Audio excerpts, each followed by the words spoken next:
13 ноября исполняется 86 лет со дня рождения Михаила Ефимовича Николаева. Именно к этому событию приурочено открытие рабочего кабинета в Республиканской больнице номер 1 в Национальном центре медицины.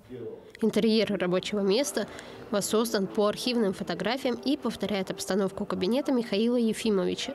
Тут хранятся рукописи, записи, а также книги, написанные первым президентом Якутии. Это яркое свидетельство того, что мы признаем первостепенные заслуги Михаила Ефимовича в развитии и становлении нашей новой республики Саха-Якутия, развитии здравоохранения, медицины, не забывая в том числе, что первый указ, будучи президентом, Михаил Ефимович издал в области здравоохранения, защиты, охраны, материнства и детства. Открытие памятного кабинета стало возможным благодаря совместным усилиям коллективов Национального центра медицины и библиотеки архива первого президента Республики Саха-Якутия Михаила Ефимовича Николаева.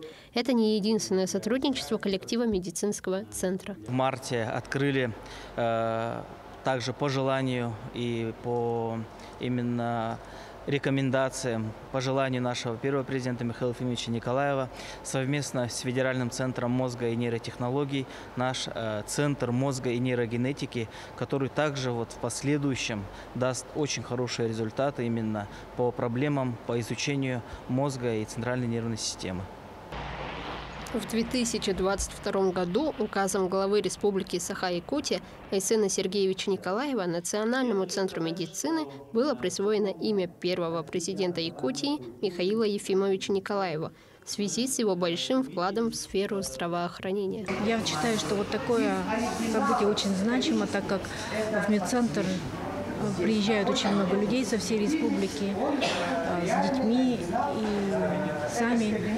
И это очень хорошо для ознакомления с его работой, с его жизнью и с тем, что он сделал для здоровья всего населения. Открытие кабинета стало одним из мероприятий, посвященных дню рождения первого президента.